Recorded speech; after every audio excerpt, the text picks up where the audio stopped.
Good morning, children. We were reading lesson number 7. Lesson number 7 was importance of water. In this lesson, so far we have read what is the importance of water for plants and animals. We also read that human body contains about 70% of water, and the boats and ships, they move on water bodies like rivers, oceans and seas.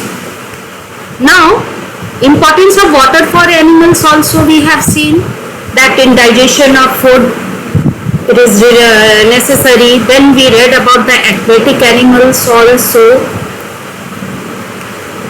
these aquatic animals, and after that we read about amphibious animals also, and then we read about aquatic plants also. These are the aquatic plants. Now today we will read about water availability in nature. Earlier only in this lesson I have told you that water is a natural resource. What does it mean? That water is a natural resource means water has been provided by nature to us and it is very important. Here in Bengali it is written about Kamal Kakri. Kamal Kakri is the stem of lotus plant and that is often eaten as a vegetable. Its vegetable is very tasty. That is only here written. You see, Kamal Kakri, often eaten as a vegetable, is in fact the stem of the lotus plant. Stem, you must be knowing which part of the plant is known as stem. So this Kamal Kakri, that is the stem of the lotus plant, is eaten by human beings as a vegetable. Then water availability in nature. In nature, how water is available. In the previous class, we have learned that about 3/4 of the surface of Earth is covered with water. I have told you Earth is also known as blue planet. Why Earth is known as blue planet? Because 71% of Earth's surface is covered with water. 71% of Earth's surface is covered with water, but very small percentage of it is practically used by humans in their daily life. And what is that small percentage? Only 3%. Water is present in the oceans and seas, that is salty water, and that we cannot use directly. So only 3% of water is used by humans in their daily life. Here we will read about groundwater, water which is inside the earth. About 97% of water is present in seas and oceans. In seas and oceans, whatever the water is present on the earth's surface, in seas and oceans, 97% of water is present in that only. And the remaining 3%, 100 minus 97, how much it comes? 3%.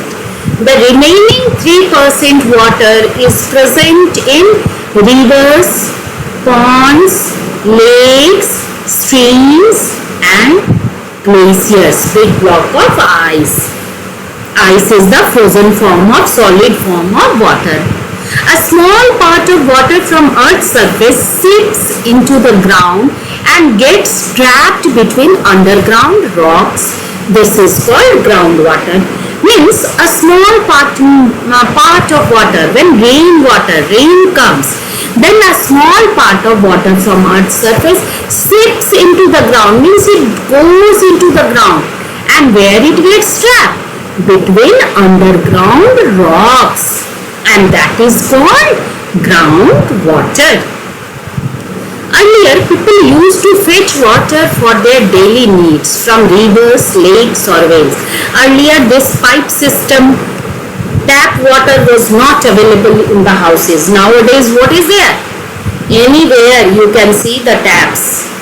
Wherever you want water, taps are there. You can easily take it.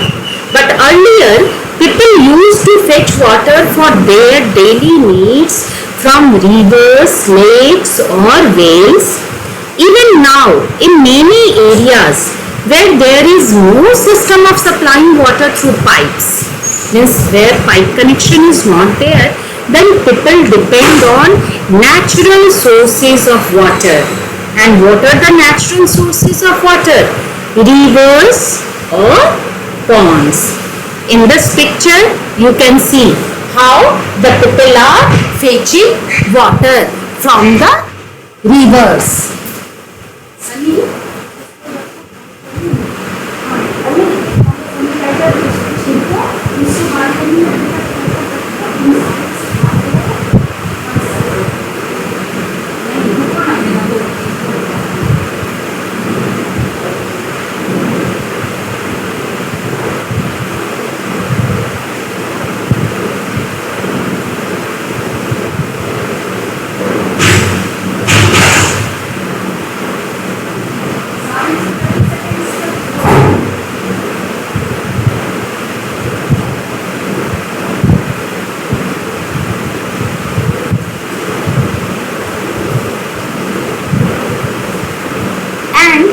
You must have seen how people are fetching water.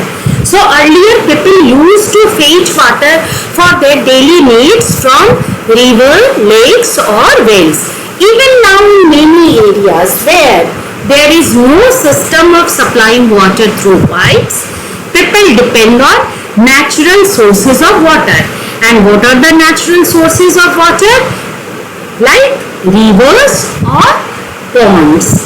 Then ways of drawing out groundwater. I have told you that groundwater, a small part of rainwater gets set into ground and then they get trapped between the rocks. That is called groundwater. So we have to see the ways of drawing out groundwater and how we can draw groundwater. Here you see, groundwater can be drawn out in many ways. In many ways we can take out groundwater. Earlier people used to draw groundwater from bowlies or step wells. Here you see, this is step well. Step well is a well having steps on all sides. Well means you must be knowing. A step well is a well having steps on all sides. You see, steps are there. People can easily go down with the help of these steps. They can fetch the water and then again they can come out. This enables people to go down to fetch water. Means with the help of this steps, people can go down to fetch water and then they come out also. This is the picture of step well. Step well is also called bowli. Now you see here, water wheel or rehat. It is also used to fetch groundwater. Then here this is well, this is pulley. Well, people, how this lady is drawing out water from this well. Groundwater can also be drawn out and used for irrigation. Irrigation means watering the crops with the help of water wheel or rehat. This is called water wheel or rehat. Then a very common and widely used method to draw out groundwater from a well is to use a pulley. In this well picture I showed you, here you see this is pulley. Rope is coming. With the help of this pulley, rope goes down then it fetches the water and then again it comes up. That is pulley. Then groundwater is also drawn out using tube wells. Tube wells you must have seen. Long tubes are inserted into deep under the ground to fetch water. In a tube well, you see a long pipe is inserted deep into the ground. Deep into the ground, a long pipe is inserted where it dips below the groundwater level. Means it goes down and down and down, and there it dips below the groundwater level, and water is then drawn up by using a hand pump or an electric pump. Electric pump motor is used in every houses to fill the tanki, water tank, and then hand pump also you must have seen. But nowadays in every houses water supply, a proper water supply system is there. Water supply means how water comes to our houses. Nowadays there are well planned water supply systems that supply water to homes and offices in the cities. Either you go to your office, in your school also you must have seen water comes through the taps. Those taps are attached with the pipes. That is only pipe network is there to circulate the water or to transport the water. At your home also you must have seen water is being transported with the help of pipes and then it comes out with the help of taps.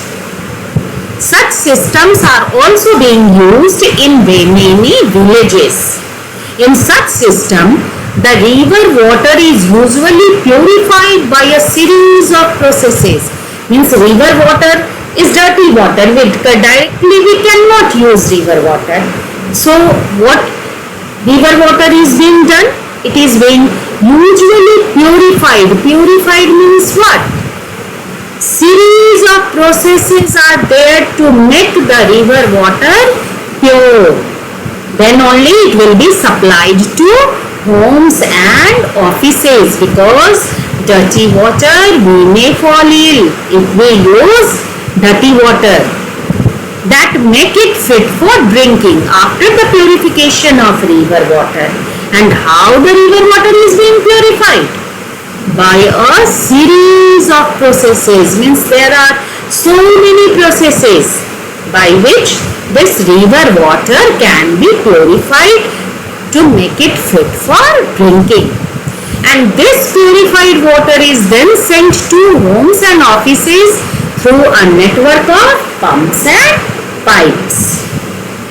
At your home also you must have seen the pipes, network of water pipes.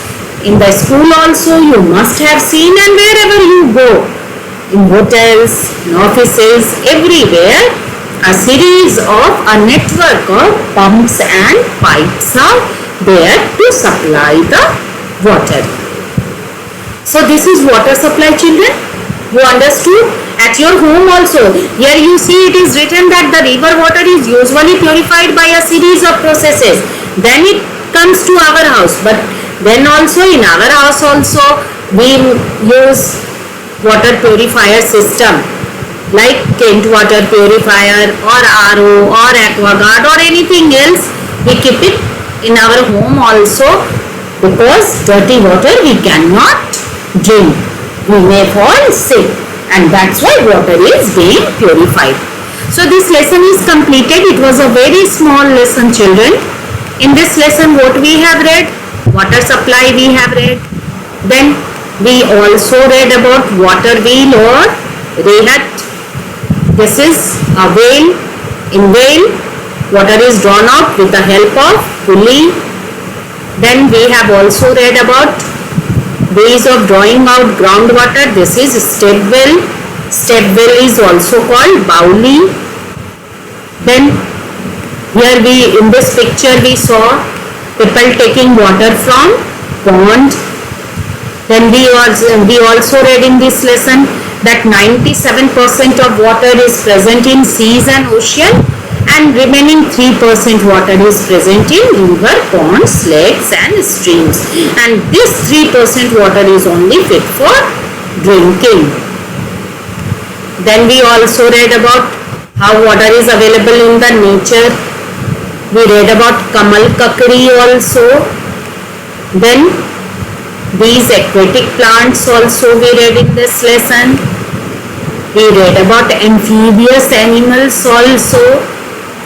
Then we read about aquatic animals also. Then we read about importance of water for animals. Then we also read about the human body contains 70% of water. And then we read about boats and ships move on water bodies like rivers, oceans and seas.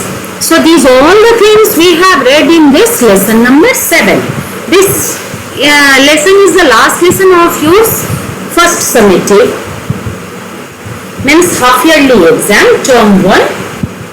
In half yearly exam, term 1, this is the last lesson, importance of water, and your today's homework is you have to write all the do you know of this lesson. You write do you know of this lesson and try to submit it on Microsoft Team assignment section. If you are unable to send there, then on WhatsApp group you can send it. You write it in your science notebook and then submit on MS Team or on WhatsApp group. That's all for today. Goodbye and thank you.